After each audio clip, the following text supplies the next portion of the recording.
میکنن، ولی موقع بارگیر اینا شل میکنن ولی تو قلابشون هست.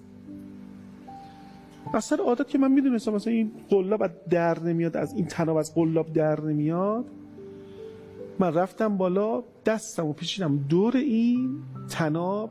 وقتی وزن خودم رو انداختم روی تناب که دیگه خودم رو قفل کنم و این چیز کنم، نگو تناب وله کلا.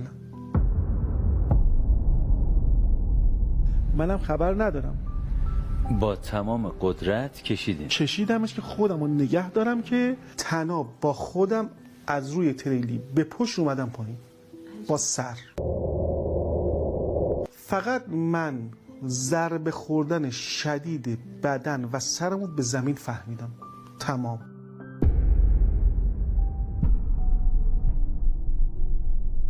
بعد از اون هیچی، فقط دیدم یه چند نفری اول جمع شدن یه جا.